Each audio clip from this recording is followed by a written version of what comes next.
Today's podcast is based on an article that's written at the following link, which is dfil.link/A3.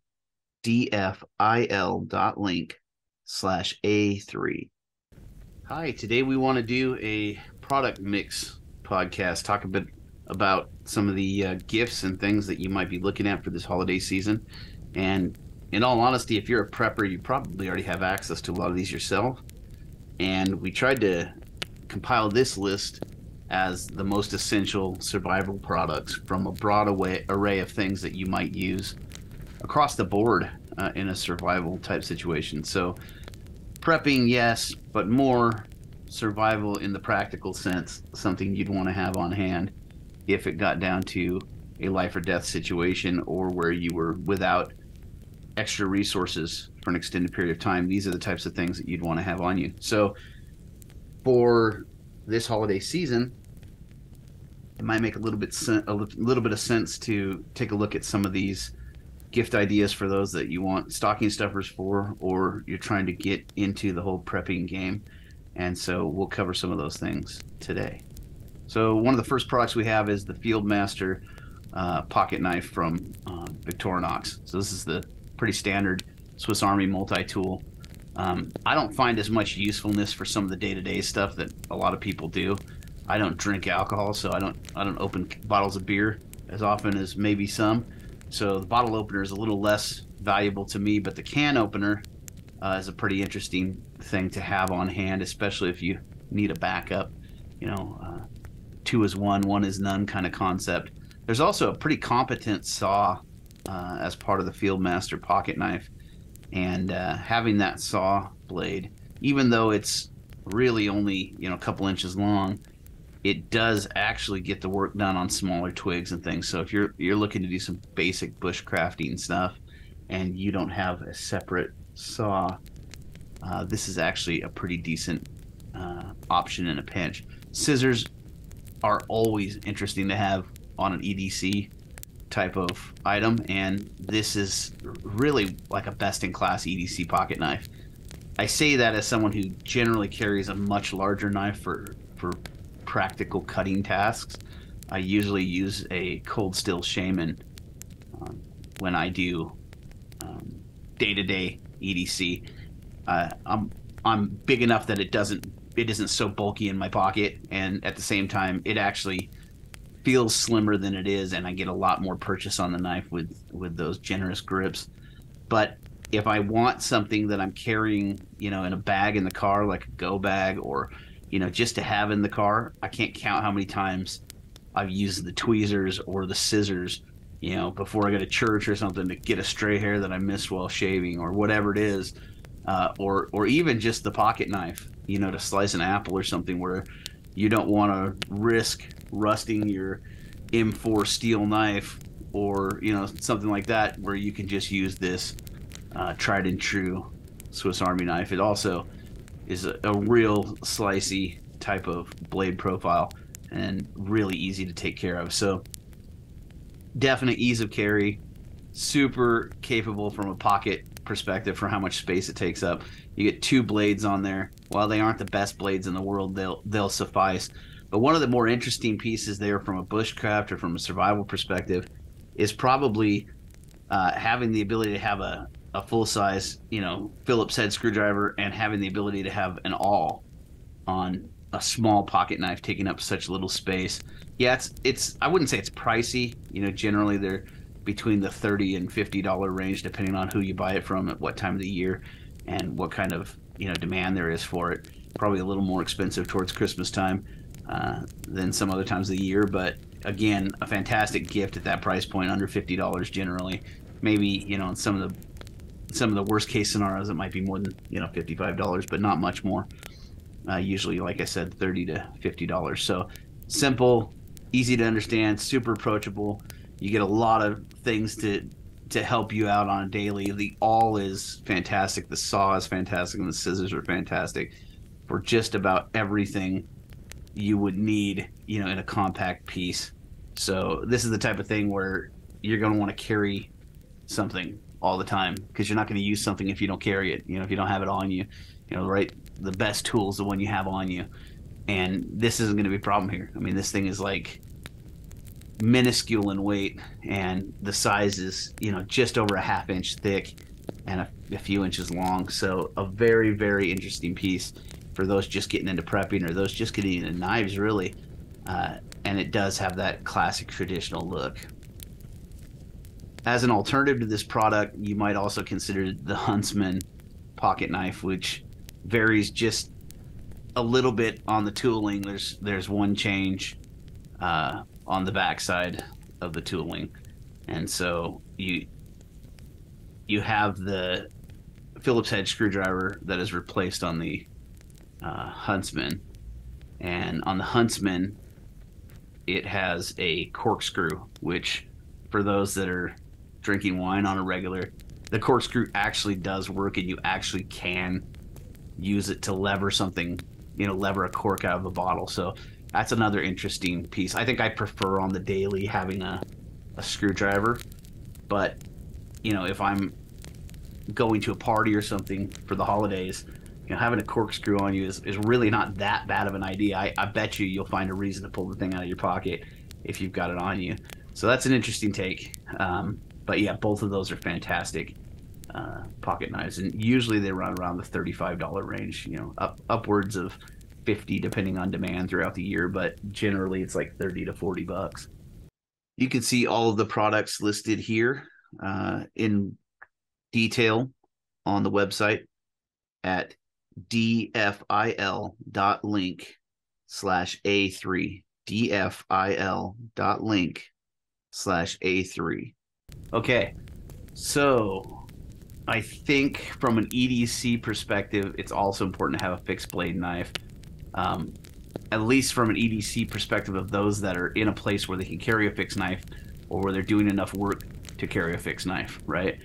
I generally can't do that. I live in California, and California has some pretty strict laws on what you can and can't carry. I can carry a fixed knife on my person visible, but there's not a lot of tasks that I'm going to find carrying a fixed knife around town generally. But I think that there are two fixed knives that stand out here, depending on your price point, that are obvious winners. Of course, custom knives and some of the other really high-end knives are excellent. But I think when you look at the overall perspective from, best survival products type of perspective, you really are going to come down to a couple of names that are mainstream. And one of them is Mora Knife, or, Mora Knives. And they have a pretty durable, pretty high quality Sandvik stainless steel fixed blade that on this model, it's a Kansbol fixed blade knife, and it uses that Sandvik stainless, which is really easy to touch up, super easy to keep sharp, can take on a really decent edge, and unless you're doing really hardcore stuff with it, you're not going to have a ton of problem. And really, the benefit to this knife is you're not going to have to deal with rust, specifically. So durability is a little bit lower than if you're going to get something that's really a hardcore tool knife steel or something like that. But for those who are using it, say around the house day to day, this is such an easy thing to repair and keep, not necessarily repair, but to keep maintained. The edge is just so easy to put a new edge on it. So easy to get basic tasks done with something around the house. Now, some of us that are listening to this are probably not the type that are using knives around the house per se, at least not fixed blade knives. Maybe if you're in the garage or the yard, you're using like a folding knife or something. But I think for those that are outdoors a lot, maybe those that are on like a homestead or on a ranch, or are doing real field type tasks, having a fixed blade knife is a super interesting option, especially when the weight is not particularly heavy, and you can get a lot of stuff done with a fixed blade knife, especially when you've got something that's easy to maintain. Now, on the other end of the spectrum, I think this is actually a better knife all in. It's a lot more expensive.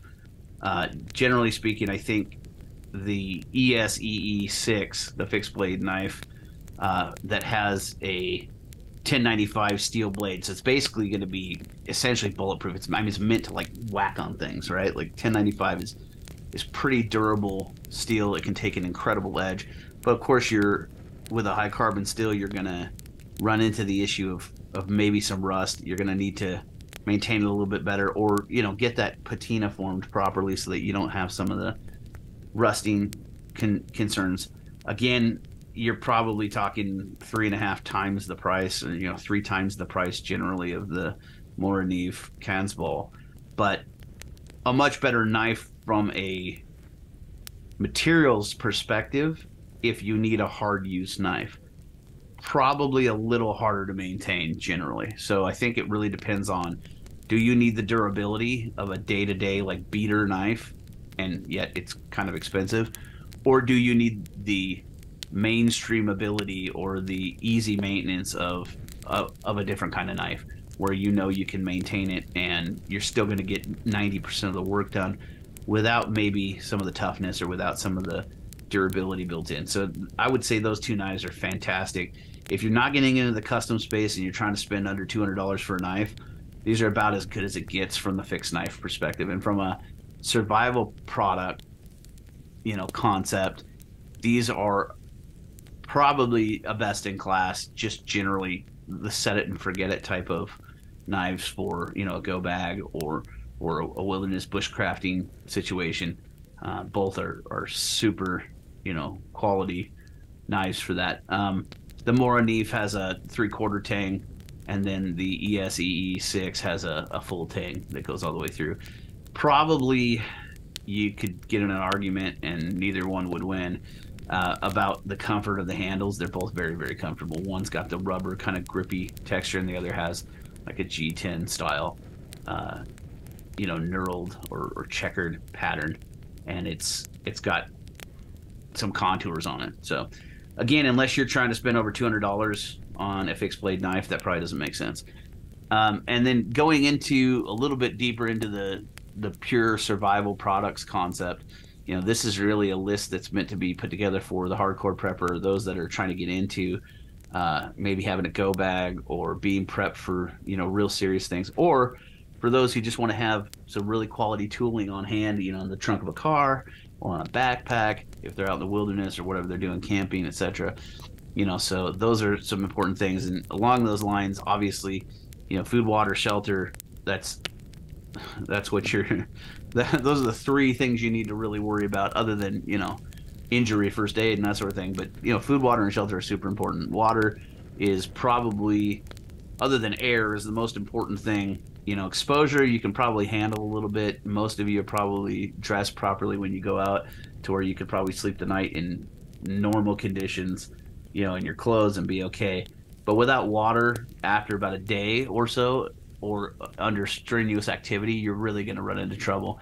And probably about the easiest short-term solution with, high quality concept is Potable Aqua chlorine dioxide pills. So these are basically little pills that you put into the water, you shake them up, and you let them sit there, and then after half an hour, it basically treats the water to make sure that any of the Giardia or Cryptosporidium or any of the other stuff that's in there is dead. And it's really, really effective on basic bacterial organisms and cysts and things that would be carried in normal like stream or river water.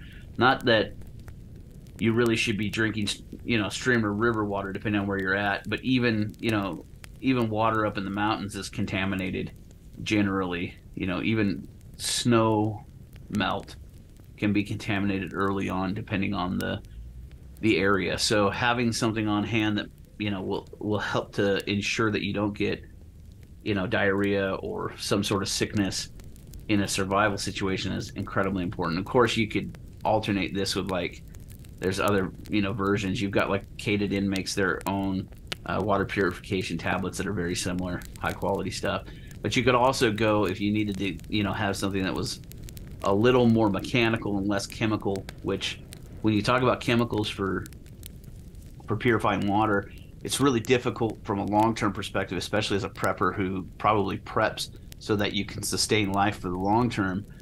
It's really difficult to look at a chemical treatment as something that makes a lot of sense long term. Just from prepping perspective, it's not necessarily the healthiest situation, right? Long term use of chemicals, regardless of the chemical, in any kind of high quantity is going to be difficult. Also, shelf life is going to come in be a factor if it's a long term prepping situation, and sourcing that stuff is going to be difficult as well. So an alternative might be a physical or mechanical, pocket water filter. So Katadyn makes the pocket water filter, which is one of the it's probably the best in class on the market. There are some others that might make sense, like MSR has a couple that are decent, but having used them in the wild, so to speak, under normal uses, the only one that I've ever used that hasn't broken, that's in the size range that I would want to backpack with, is probably the pocket filter by Katadyn, and it's a pretty robust filter, and it's got quite a bit of life in it if you know how to flush and back flush the filters. Most filters that are made with a plastic body or a plastic plunger are absolutely not what you want. So having something with a metal plunger, it just ups the game, the potential for you to have something that's a long-term piece. You can buy, of course, rebuild kits and parts kits for some of these filters, most of them actually, including extra filters, which you should have on hand if you're doing it this way.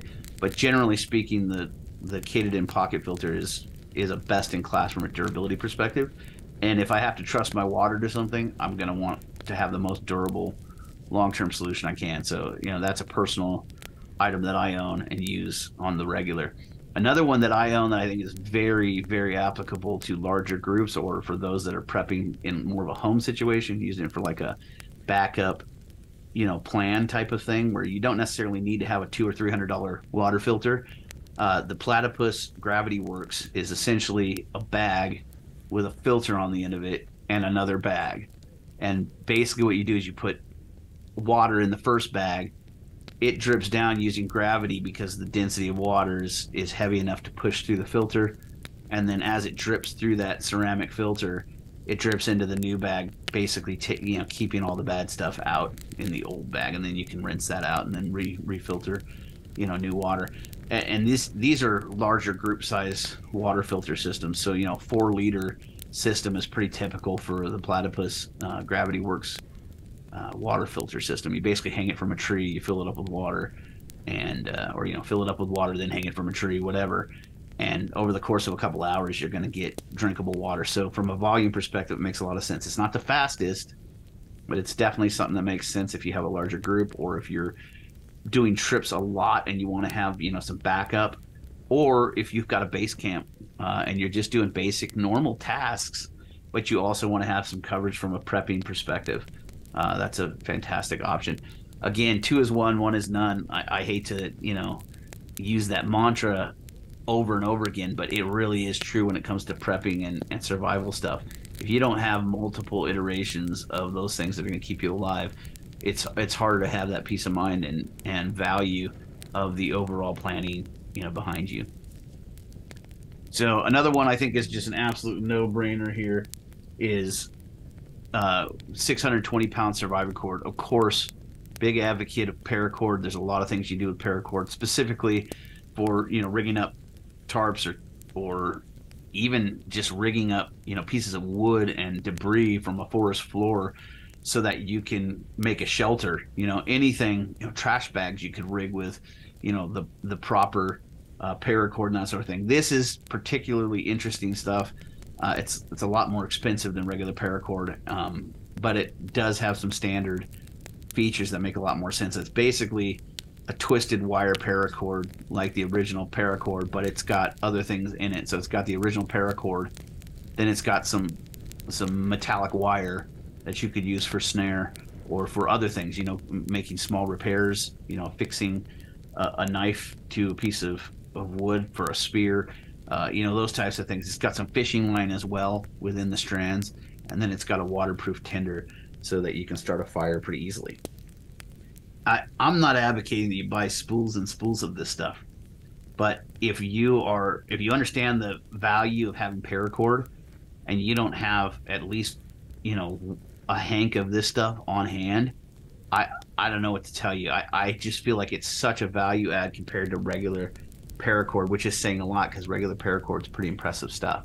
So again, not cheap, but you know, probably 3 or 4 times what it is for regular paracord, but still cheap enough that you probably should have some. It just doesn't make sense not to have it. And there's really not an alternative here. So unless you're packing all that extra bulk, you know, having wire, having fishing line, having, you know, waterproof tinder, you know, this is just a foolproof backup so that you have multiple options.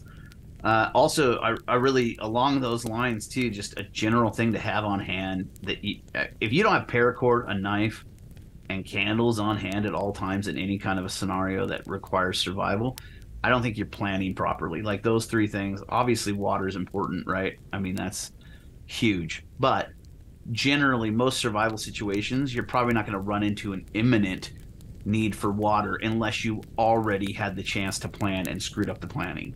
However, you can almost guarantee you're going to run into an issue where you're going to want to have shelter, you're going to want to have heat, and you're going to want to have something that can help you, you know, cut things or fashion things. Having beeswax candles on hand and having a, you know, a knife, even as simple as a Victorinox, you know, Swiss Army knife like the Huntsman or the Field Master that we talked about earlier, is important. But having beeswax candles can also be super important, not only because they're bulletproof ways to start a fire, but if you're trying to conserve fire starting methodologies, or you're trying to you know, have something that can burn for a while, or you're trying to have something that you can, you know, stop and restart, these are just absolutely no-brainers. They burn so much better, so much cleaner, so much more drama-free. And, you know, I prefer the Uco 12-hour natural beeswax candles because they're just the right size. They fit anywhere. They don't particularly have an issue with melting in heat. They maintain their shape. They're just the right size. The wick is very good, like high quality stuff. So I think that's probably my obvious answer from a candle perspective. Of course, you could just use like a tea light or something like that if you're really going ultra minimalist. But I don't know that everybody who's prepping from a survivalist perspective is always prepping as a backpacker or someone who can fit stuff in cargo pant pocket. So, you know, from the list of, you know, best survival products, super important to look at it from the perspective of what am I going to actually use when it hits the fan? Like, what am I going to actually go to and say this makes sense? Which tees it up perfectly for the next item, which is a Bic classic lighter. I just feel like having a Bic is just such an obvious situation improvement piece, you know, like having something that will light hundreds and hundreds and hundreds of times, that has the reliability and the guaranteed function and the ability to like really control whether you have heat and light, super important, right? So like having a Bic classic, just a standard Bic lighter on you makes sense. Even if you don't smoke, if you don't do anything with that, all the better, right? Because if you're putting it in the right position, you're using it on a daily, that thing will last you years. If you're just doing, you know, one time every 2 months or something like that. And it's always a good thing to have on hand. You know, being able to start a fire. A lot of people are like, oh, I got to carry, you know, wax covered matches. And yeah, sure, great, have alternatives. But why would I want to fiddle with matches and kindling when I know I can hold a flame to something for 30 seconds and I'm not even hardly using any of the fuel? It's not going to gas out over time. You know, the valve doesn't release a lot of this, you know, gas that's in it, you know, the butane or whatever that's in it. It just makes so much sense. You can buy a pack, you know, I think they're like $2 a lighter at most, right? You can buy a pack of 10 of them for, you know, $15 or something. It's just a no-brainer. And of course, you could alternate that with, you know, a Zippo. You know, Zippos are great, but Zippos, they don't have the same leak guarantees. You know, they don't have the same imminent value that a Bic does when it comes to reliability. I hate to say that because a Zippo's known for its reliability, but you got to carry fuel as well. And, you know, one way to hack around that would be to get a Zippo with, you know, and I carry this in my EDC. I have a briefcase I carry on a daily, and it just takes up so little room that I have this in there. I've gotten a Zippo, and then I put in a electronic insert that has the, you know, arced wires or whatever. And so what it does is I'm able to start a fire with the plasma arc or whatever. and I don't have the chance of leakage of any of the fluid. And because I use it so infrequently, I know I can get, 20, 30, 40, 50 2 or 3 second plasma arcs, which will easily start a fire if I've got my tinder prepared. I don't have to carry fuel with me, but worst case scenario, I'm already carrying an extra battery for my phone. So I've got a smartphone or whatever. I'm carrying an extra battery pack with me, and that stays in my briefcase, and that gives me months or years of extra charging, for that as well. So that's one of my backups. I got a BIC also, got a fire starter also, right? Because I think that there's multiple redundancy is so important. But I really like that electronic hack where you can use the plasma arc type of inserts for Zippos. Then you get the classic Zippo flip and look and feel, and it's flat. It's got a nice, heft to it. But you've also got all the value of using multiple items for multiple support items. So having that battery backup and that sort of thing. I also think light is important, right? Especially if you're lost, if you're in a survival situation, if you're possibly hurt, being able to shed some light on the situation makes a lot of sense.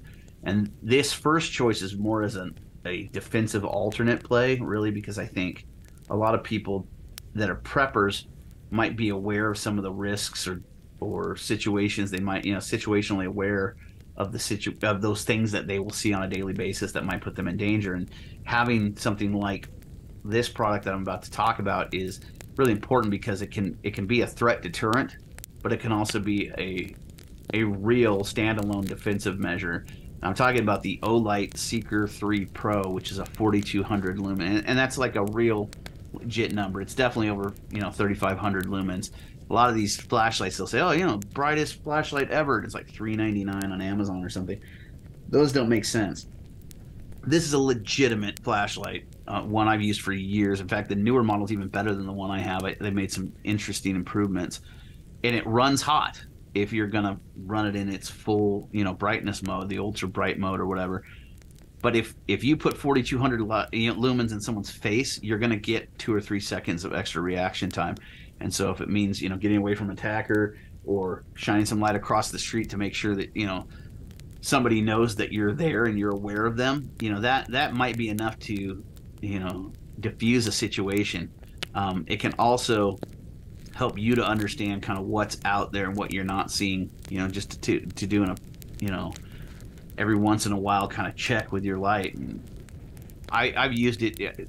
We went Halloween trick-or-treating with my daughter and used it for a couple hours on and off, and it still has 80% of the battery or whatever, and goes into the ultra bright mode instantly, and it's bright enough to temporarily blind somebody. I certainly wouldn't recommend looking at it yourself if you can help it, but it's literally night and day. If you're in a dark room and you turn that on, you can see everything. So having something that's so small, it fits in the palm of your hand. It's a little bit longer than the palm of your hand, height wise, and it does run hot, so it's not something you could be holding on to for hours, but it's hard to beat that light output for the compactness, and the batteries are pretty good. Olight might have had some issues with quality control very early on, but they really are the team to beat for competitively priced flashlights. And I think it's important to look at that one, but you might look at an alternative. The Phoenix TK35 claims 5,000 lumens on their newest TK35 version 2. Fantastic light as well. Little bit more expensive on the battery front, and usually those don't come with the batteries unless you buy a kit, and you probably want to upgrade the batteries anyway on that. So they can be a little bit more expensive all in, but again, fantastic flashlight, good size, excellent output. And then also the Streamlight ProTac HL5X, you can get about 3,000 plus lumens, and they call that the dual fuel tactical flashlight. It just gives you some options, from a battery perspective. But I would say the flashlight to beat here, is between the Phoenix TK35 and the Olight Seeker 3 Pro, but I prefer the Seeker 3 Pro. I just think it's an all-in better value, especially since the battery from factory and the battery it comes with as priced is included, and it's just a fantastic battery. I mean, I've never had issues with it.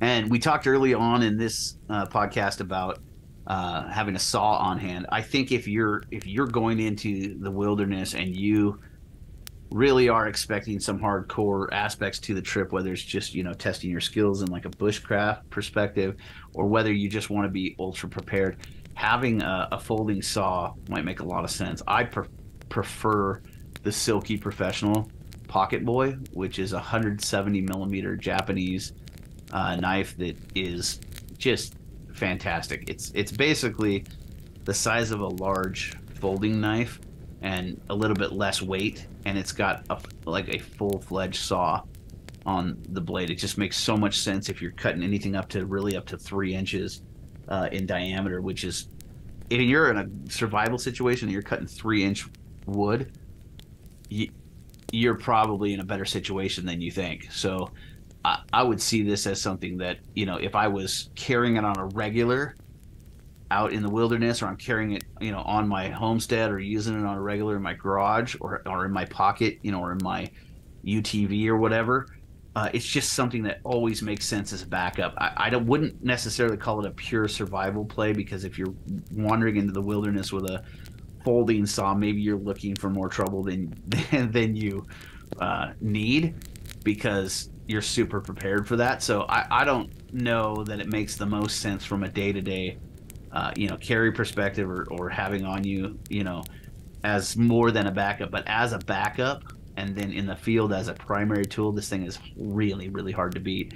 Again, it really depends on what your workload is on a regular basis. If you're doing a ton of bushcrafting, this is a no-brainer. Why put stresses on your knife you don't need to?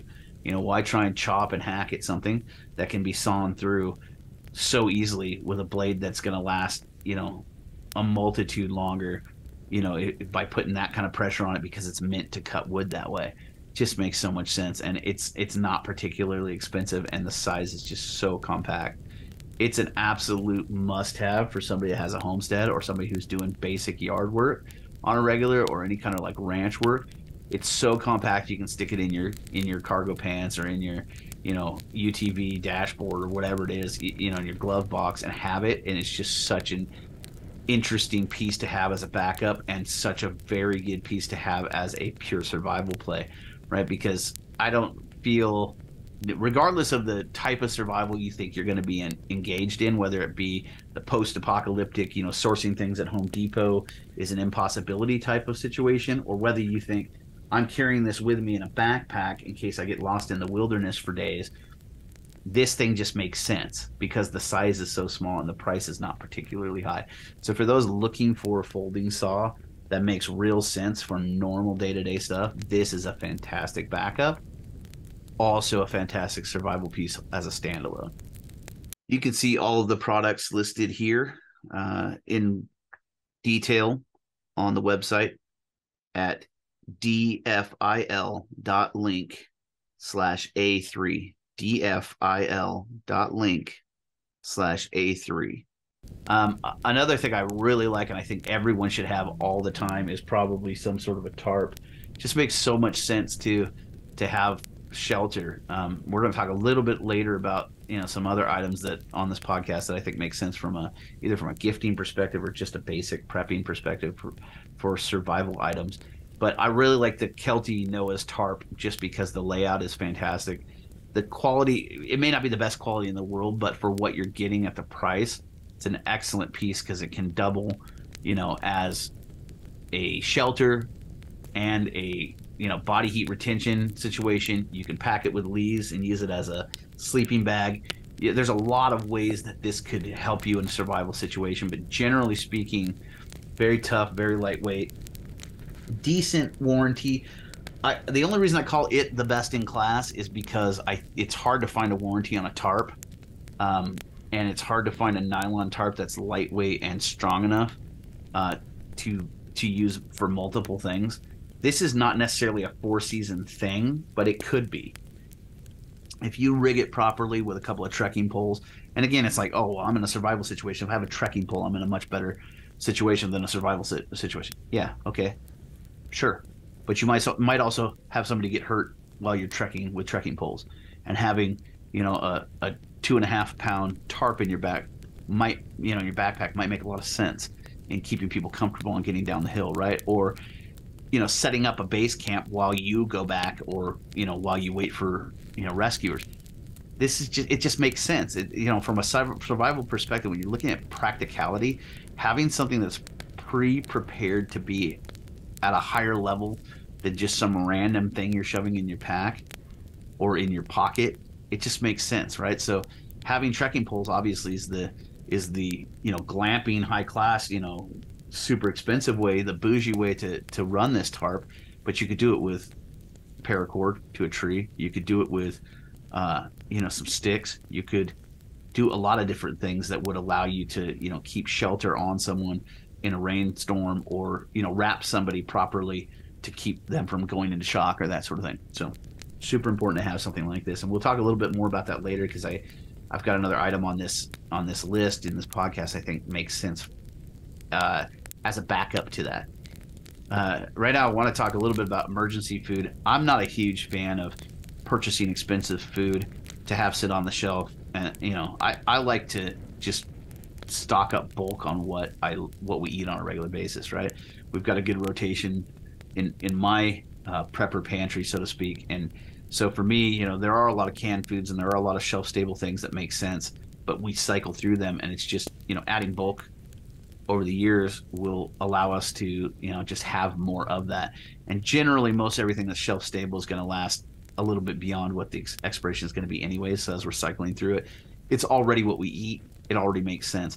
However, when we're talking about a pure survival play, a pure emergency type of food, I think there's an absolute case to be made for having a calorie dense food that you don't have to think about, that yeah, it might not be the best tasting thing in the world, but you don't need a stove to prepare it. You just take it out of the package and you eat it.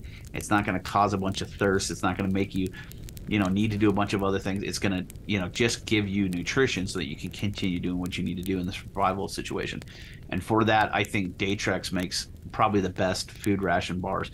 Again, maybe not the best tasting thing, maybe not the most perfect food, maybe not something you're craving, but if it's in the bottom of a pack, or a go bag, or in the trunk of a car, in a tub, having an extra 3,000, 5,000, 10,000, 15,000 calories, even if it's just like the car broke down and the kids are hungry and I'm not going to walk 6 miles to a McDonald's while I'm waiting for, the tow truck driver to get here, or whatever it is, these make sense. It just makes sense, right? In a 3-day prep bag, 72-hour bag type of situation, hurricane, earthquake, fire, whatever it is, having calorie dense foods that you don't have to think about when you're already going through trauma, or when you're already dealing with events that are difficult to deal with, makes a lot of sense. It does not taste as good as a hot home cooked meal, right? It's not going to taste as good as some of the dehydrated, expensive packaged foods, but it's got a shelf life of years, and it does make sense from a calorie density perspective and a pure just survival food perspective. So I would say that makes some sense. And you could just pack regular food, like beef jerky lasts pretty long, peanut butter lasts pretty long, if you get the right kind of stuff. There's a lot of shelf stable items you could just stick in them in a bag. This is such a purposeful item that it just makes sense. So I would say definitely having a few blocks of these makes sense. The other thing that makes sense that a lot of people don't make sense of yet, that they should, especially those that are concealed carry advocates or people who are carrying a firearm on them, anybody who expects to be in a mass shooter situation at any level, at any time in their life, or someone who expects to be able to defend themselves with a firearm, I think should be carrying a what they call a CAT, a combat application tourniquet. And North American Rescue has the absolute best in class. Nobody even comes close. These are bright orange, and they are really, a couple of seconds to apply. You basically put them on and you ratchet them down with this, piece of like a little baton of plastic. And these things will essentially save people's lives if they're, bleeding profusely from a limb. And, again, it's not for a sucking chest wound, but if you've got, if you've been shot in the calf and you're bleeding profusely, or you've got a huge cut in your arm because you fell down a mountain, you're probably got other issues you need to worry about. But having a tourniquet that you don't have to worry about is important. And yes, you can use paracord. Yes, you can use a bandana. Yes, if you do it right, you can use a belt. There's a lot of things you can use as a tourniquet. When somebody's bleeding profusely and you need to try and control the situation as a first aid responder, having a solution that is basically foolproof makes sense. These are expensive. These are absolute best in class. Do not buy another brand of these. Every other brand doesn't even come close on the quality. I've used them. They break. These do not break. So I would say get a couple of them minimum. If you don't have one of these in your car and one of these on your body and you're carrying a concealed carry weapon, you're probably not thinking out your entire plan. Now, does everybody who carries a concealed weapon need to be a first aid responder and someone who expects to be in a hardcore shootout with a crazy deranged AR-15 toting mass shooter? No, I don't think that everybody needs to have that mindset. And I'm not promoting that. I don't think that's a healthy mindset. I don't even think the AR-15 factors as much as everybody says it does on the media. None of that really matters. If you're in a situation where you are carrying something in order to save your life from a defensive perspective, or from an offensive perspective, really, if you think about it, if I'm going to engage with somebody, I'm going on the offense, you should have the pure defensive play as well. Be able to get out of there alive. If you're going to take a shot, or if you're going to be in a situation where there are some dangerous, things happening around you, whether it be hiking in the wilderness, or whether it be, a mountain lion attack, or whether it be, at the grocery store with somebody, wielding a knife or something. Crazy things happen. That's what prepping's about, right? The idea that a crazy thing could happen and that the insurance is relatively inexpensive and easy to understand. That's what this is all about, being prepared, right? So from a survival perspective, not having a combat application tourniquet doesn't make sense, in my mind. Again, some people are going to scoff at that and say, I carry a gun, I don't need to worry about that, I'm going to stop the threat. It's like, okay. I'm not going to try and convince you otherwise. What I am going to say is, if you take a hit from a bullet and you're bleeding profusely, it doesn't take a lot of volume of blood to come out of your body before you go into shock and can't do anything. So having the ability to cut off blood flow is pretty important. That said, you should not apply a tourniquet, willy-nilly. It's something you need to really understand, and something that you really should research as you get into the idea of at least hardcore EDC carry, and at least hardcore wilderness, or basic first aid when it comes to day-to-day carry. And along those lines, I think having a small kit, 100-piece, first aid kit that has band-aids, triangle bandages, gauze, some tape, maybe an extra pair of scissors, that sort of thing makes sense. In this case, I like the Surviveware Premium First Aid Kit. It's small, it's relatively inexpensive. It gives you a good base pack that you can add to. The compactness of the size is good. It's also a waterproof container. You could really, there's 100 alternatives here. The best alternative, build your own. Get a nice quality bag and build your own from the stuff you're going to use, the stuff you're trained to use, the stuff that you train yourself to use, the stuff that you want to be using. But in that should be quick clot gauze. So quick clot gauze is basically has an agent on it that when you put it onto a wound that has a ton of blood coming, or a moderate or more amount of blood coming out of it, that it will cause the blood to clot, the hemoglobin in the blood to thicken much faster. And so holding pressure on a wound with a quick clot gauze makes a lot of sense to really buy you extra time, right? And as we put in the article on the website, it's not about sucking chest wounds, right? Like, there are chest seals and things for that, but it's for anything that really could put a victim into shock because they're focused on the moderate or heavier amount of blood volume coming out of a cut or something like that. This is probably particularly good for puncture wounds that have already had the implement removed, which may or may not be a best practice for first aid. And we would say that you really need to get some good first aid training before you feel confident in going out and handling first aid from that perspective. But say if someone were to walk into a stick and then they walk back and like, oh, I have a 1.5 inch hole in my, the fleshy part of my leg or arm or whatever, and I don't know what I'm going to do. I start seeing a lot of blood come out of it. I might go into shock. This is the type of thing that buys you time. So having that quick clot gauze makes a lot of sense. It's basically turning the 2-inch gash on the leg into an afterthought. Yes, it's going to be still painful. Yes, they're going to know it's there, but they're not going to be looking at volumes of blood come out of their leg and then, getting lightheaded and freaking out. This buys you a lot of time.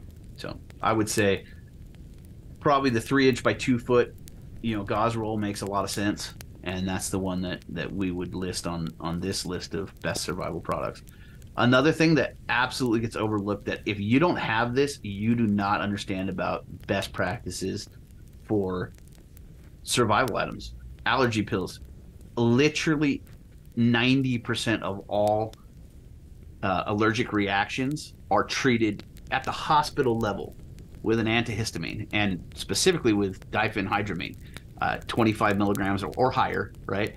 But 25 milligrams is not so much that you're going to kill a small child generally, and yet it's also large enough a dose in such a small pill that you could carry multiple pills with you to treat an adult that's been, stung by a wasp or, bit by a spider or whatever it is.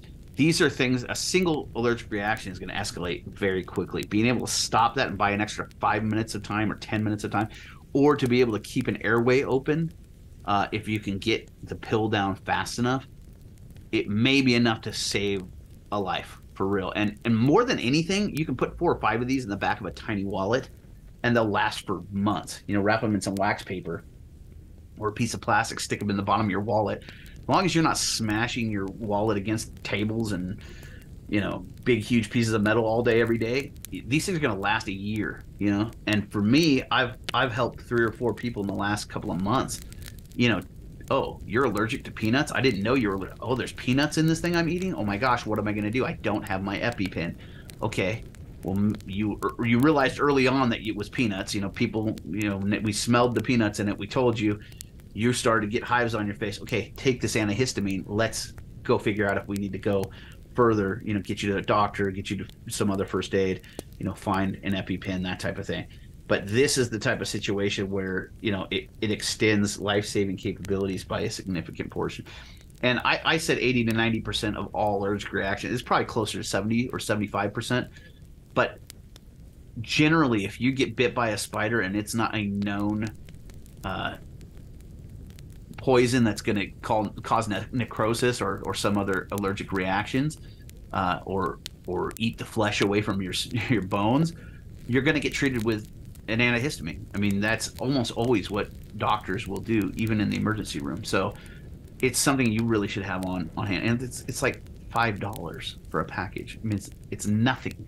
And from a life-saving perspective, it makes a lot of sense. I mean, you could look at it from a preparedness perspective and say there's a ton of things that make sense, like having salicylic acid on hand helps with, 80% of skin conditions, right? Or having white willow bark, can help with, by the way, salicylic acid generally comes from white willow bark as well. There's a lot of different things that can be made from having certain compounds or chemicals on hand. This is one of those things that the lab created generic, form of it is so potent and so good at what it does. You can stock this for a couple of years minimum and not have any problems with having to go into like home remedies or, homeopathic treatments to try and get rid of some of these issues. Having something that can calm an allergy is important. Of course, you need advanced planning for that as well. Another thing I think makes sense that a lot of people wouldn't necessarily carry, but if I were going into a dedicated survival scenario or I were prepping for this survival scenario, especially if I was really into the zombie apocalypse, I'm kidding, but, the idea of, hordes of people, looking for resources. I love the Cold Steel Special Forces shovel. I think it's just an awesome idea to be able to have a handheld, single arm wielded shovel that can actually dig dirt, but at the same time chop off someone's head if you need to. Not that I'm trying to be graphic. This is a very useful product that makes a lot of sense from a survival perspective, and I think it it doesn't get carried a lot because there is some bulk there. But if I had a bag in the car that had a shovel, or I had a bag in the car that didn't have a shovel, I could tell you right now the one I'm taking every single time is the bag with the shovel, even though it's a single hand shovel. Even if it's just for digging out snow under my tire or ice under my tire, you know, in a tire chain type of situation, it's just super helpful. But of course, if you need to bury a body, you know, you can do the same. So yeah, no sarcasm at all there. Another thing I think just makes so much sense that so many people just overlook is some sort of plastic tarpage, or I really prefer garbage bags, really huge, 42-gallon, 4 mil heavy-duty garbage bags. These things are insanely helpful in a survival scenario. This is something you can stack on your shelf and take 1 or 2 or 3 with you in your pack. They don't weigh hardly anything, and you can take them with you on any situation. I mean, think about this. You can put 2 bags together, and in between the 2 bags, put a bunch of leaves and debris, and then you've got a sleeping bag for your lower half.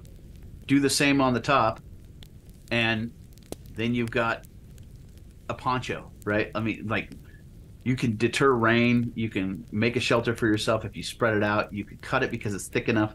You could even tie the ends, you know, so that you can suspend it through paracord. This stuff is super durable, and it just makes so much sense as an insulator, or a potential for making insulation, or as a tarp, or as, you know, something to hold water, or really, you know, just so many uses. You know, you could use it as a splint. You could use it to, you know, insulate your boots. You could use it as, you know, a way to move water. You could use it as a sleeping bag. I mean, there's just so many things. It's not long enough to be a sleeping bag for a normal human, but for a child, you know, if they're cold, put them inside the sleeping bag. You know, put them inside the trash bag with their head at the top, and, you know, fill some leaves around it, and then put another, you know, trash bag around it, and you've got a makeshift, you know, way to keep their body heat there, so that they don't have to be worried about as much as other party members, you know. So a lot of things you can do with a clear plastic bag if it's big enough and has enough durability. So I did want to talk about some of these things, and I think it's an important topic to have. We're going to talk more about this on future podcasts, about particularly products that make sense. And hopefully this didn't go too long-winded into why certain things are valuable, or why we pick certain things on our list of items of, you know, in this case, the best survival products. I just think these are things that if you're planning for survival in one way or another, and you don't have some iteration of what's on this list, it just doesn't make a lot of sense for you to consider yourself fully prepped. These are things that have so many uses, and so many day-to-day opportunities are opened up by having these things at least within your reach, even if you're just prepping for at home, you know, bug-in type of situations. But certainly in a go bag, certainly in a 72-hour pack, these are things that just make so much sense. And we really appreciate you listening to this podcast. We really appreciate you going to the website and checking out the articles and things that we do. But also, we really just want to make sure that those that want to be prepping, or those that want to have, you know, a leg up on the competition when it comes to survival or preparedness, have the opportunity to do that. And I think at this point in time, you know, we're in the holiday season. These are all reasonable expenses at some level for, you know, gifts, or for helping people understand what might make sense. And for those that are super into prepping and need some ideas to give to people, you know, like, oh, what do you want for Christmas, or what do you want for Hanukkah, or what do you want for, you know, insert holiday here. Okay, well, this is an interesting thing. If, you know, if you want to get me something, I would like to have something like this, right? And it not only will help you kind of get your prepping and your survival stuff in order, but also it gives people an insight into the type of quality and the type of materials and the type of products that you'd be interested in. So as we close out this section, we'll be offering quite a few articles going forward about products that are specific to preparedness, homesteading, you know, defense, and, you know, strategic planning when it comes to situational awareness, EDC, and all those other things that come along with it. And we appreciate you being here. We'd love to have you go check out the website And you can do that by going to the following link, dfil.link/x. dfil.link/x for anything that you need from a prepping perspective, a homesteading perspective, or just, preparedness in general, survival in general, a little bit of defense and some other things. But generally, a lot of really good content on there in those segments of the market.